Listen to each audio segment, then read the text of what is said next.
So hi everyone, so today I'm going to show you how to use just about any flash with your Olympus TG-5. Alright, so as you know, the TG-5 does not have a hot shoe on it, but it does have its own little flash here, which we can use to trigger just about any other flash as long as it has an optical trigger on it, and slave mode and manual control, right?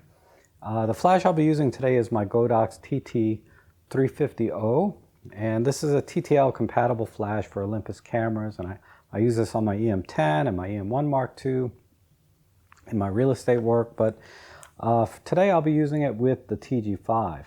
Now the TG-5 has some remote control flash capability if you're using Olympus branded flashes, and honestly I'm not familiar with the Olympus branded flashes because I just use these cheaper ones. But it does let you have full control over the flash output on this camera. So that's a really powerful feature that this TG-5 has. And that's what's going to allow us to use any other kind of flash with this camera. So what I'm going to do is I'm going to show you the settings I'm going to start out with on this Godox flash. And then I'll show you the settings and start taking pictures with the TG-5. Okay, one other thing you're going to need is some kind of snoot. Now what I use is I just use these little can coolers and I cut the bottom off and I just put it on top of my flash like this so it will direct the light. And then I take a rubber band to hold it around.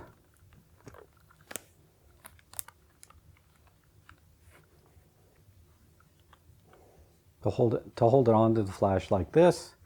And as you can see, any light coming out is going to be directed more toward your subject. So that'll help us get a little bit more creative and do a couple other things I'll explain as we're taking the pictures.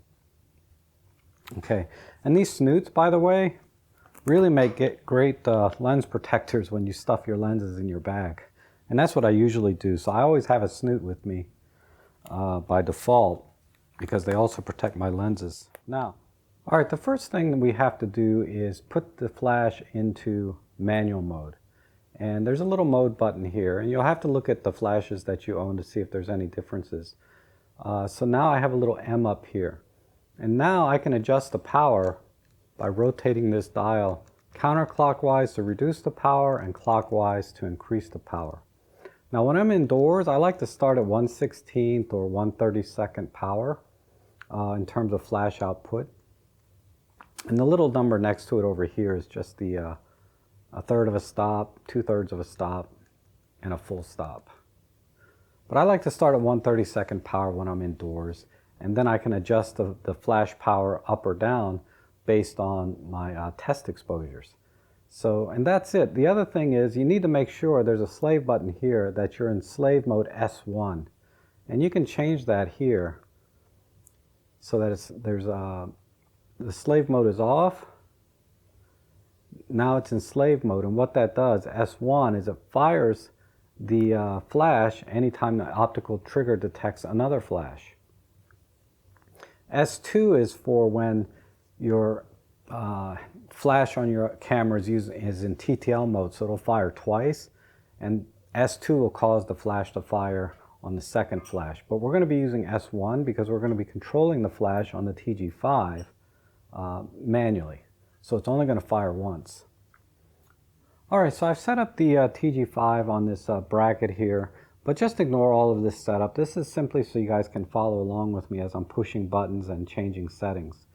But it really, there's really no difference if I was just hand-holding this camera in terms of the pictures we'll be taking. Now I've already done a full factory reset on this camera through the menu so that we can all be on the same page. So all we have to do now is change a few settings. Now the first thing you want to do is you want to be in aperture priority on this camera. So you want to move this mode dial here to A. And then we'll go into the menu here. And I'm going to do large, fine plus raw. And let's see. I need to take the flash off of auto. We're going to put this into manual right here. And now I'm going to click the info button because right now it's at full power. If I click the info button, I can now change this value. And again, I like to just have this down at, 1/32 power whenever I'm indoors. And we'll just click OK there. Now let's go back into the control panel. And we're going to take this off of auto ISO and put this to ISO 100. Like so. And for white balance, I'm going to take this off of auto and I'm going to force it to be white balance flash. And now if I look around, you'll see how yellow my living room is because of all the tungsten lighting. All right, and that's all we need to do for settings in the camera. So I'm going to pause here, go get my girl dog, and we'll take a few pictures. All right, Ellie, come here. Come here. All right, come. Come here. She wants to sit on the sofa. So we'll take a picture on the sofa.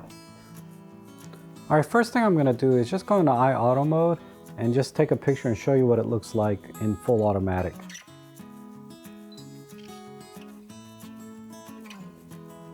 And yeah, it's a cute picture, but we can do better, right? So let's go back into aperture priority. Let me double check my settings here. 1/32 power, ISO 100, white balance set to flash. Okay, we're good. All right, now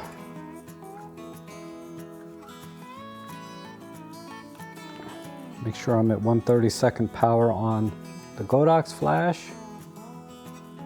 And I want to make sure that the optical trigger here is facing the flash. So let's try this.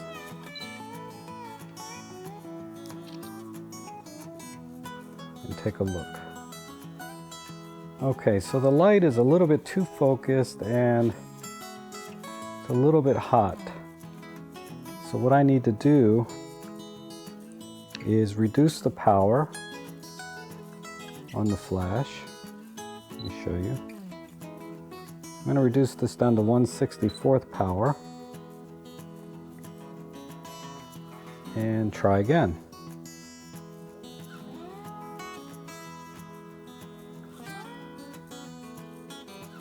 And I'm going to move the snoot back a little bit so it spreads the light a little more, because I felt like it was a little bit too tight. And I'm going to compose about like this. Now you'll notice that the focus point is on the center. I can change the focus point to the eye if I hold the OK button down and just move it over to 1 notch and then click OK again. Ellie. All right, there we go. Let's try that. Oh, much nicer. Just kind of looking away a little bit, but let's try again. This is a little more natural.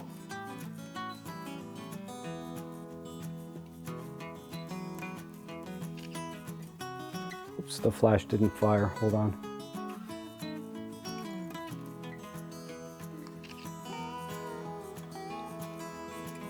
Okay, I didn't like the spread of light there.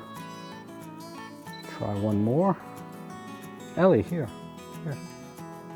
Take a treat. Ready?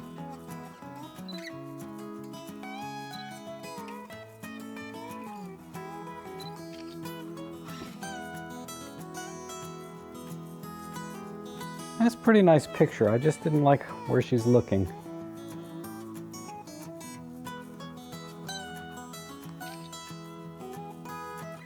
Angle the light a little bit differently. Okay. That to me is a keeper. I like that one. All right, so it took a few shots, a little bit of practice on my part, but I think we got a decent picture out of that. And I'll post this one up on Instagram. All right, now let me show you how to do a selfie using off-camera flash, and it's pretty much the same thing. You'll just be holding the flash and the camera pointed toward yourself instead of towards your dog. All right, so let's try a quick self-portrait. I'm not going to change any of the settings. all I'm going to do is I'm just going to zoom in or zoom out a little bit because I'm going to be hand holding. I don't want it to be right in my face. And then I'm going to move the focus point back over, maybe over to the far right, since I'm holding it in my left hand. And then turn on face detect, because face detect didn't work, doesn't work on dogs, but it works on me pretty well. And that's it. All right, let's try one like this, and I'll make sure the trigger again is facing the flash on the camera, like so. And I'll hold the flash sort of horizontal. Okay, and try looking over here. And let's take a look. Okay, not bad. What I don't like about this picture though is that I can still see the wall and the window and everything behind me. So I need to crush the ambient light just a little bit more. And the way I can do that, since you can't control the shutter speed on this camera, we're going to have to increase the aperture. So let me show you that. So let's see if this will focus. All right, good. So all I have to do is push up on the arrow, and we're going to increase that as high as it'll go. It looks like f11. So it was at f2.9. To go to f11 is roughly 2 or 3 stops. Let me think. 2.9, so that's 4, 5, f8, f11. That's about 4 stops. That's too much. Let's try 3 stops on the flash. Meaning I need to make the flash 3 stops brighter. So we're at 164, so that would be 32nd is 1, 16 is 2, 1/8 is 3. Let's try 3 stops more light on this, because it was about 3.5 stops difference on the camera. If you guys want me to do a tutorial on like what stops are and things, just let me know in the comments below. But for now, we'll just assume you know what I'm talking about. So I'm at 1/8 power on this. I'm at f11 on this. And let's try this one more time. Hopefully that's enough to crush the ambient light behind me.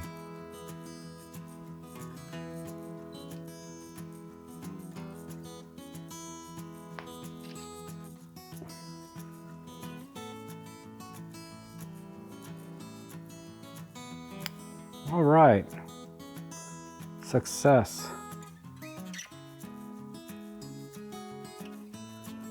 Now, that's a little bit contrasty. So what I can do, we'll do one more thing. We'll increase the output of the flash power on this, just a little bit to fill in a little bit of the side of my face, but we don't have to change any of the power on this flash. All right, so I'm going to raise the power of the flash on the camera here to, let's try about 1/2 power and see how that looks. If that should be enough power to fill in. And if it's too bright, I can always reduce it. If it's not bright enough, I can always go to full power.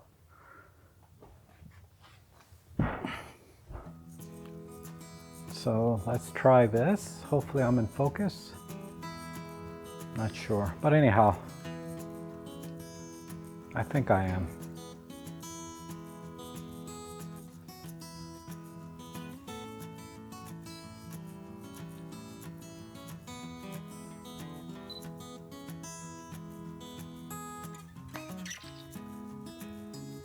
Okay, take a look. Yeah, that filled in nicely. So, as you can see, hopefully, that the side of my face here filled in nicely here. All right, so thanks for joining me on this little portrait session with my girl dog Ellie and a couple of selfies I did. What I want to do is show you a few tricks to kind of get around some of the limitations of the TG-5. Hopefully this will just be one of many going forward, because the TG-5 really can take really nice pictures. You just have to kind of work around its limitations, and I think you know, I have a few other ideas that I think will help you to take better pictures that I'll be sharing in the future. But you know, if you have any questions, just leave them down in the comments below. And I always appreciate the very kind feedback you guys have been giving me. And you know, if you haven't already, hit the subscribe button, and hopefully we'll see you again soon.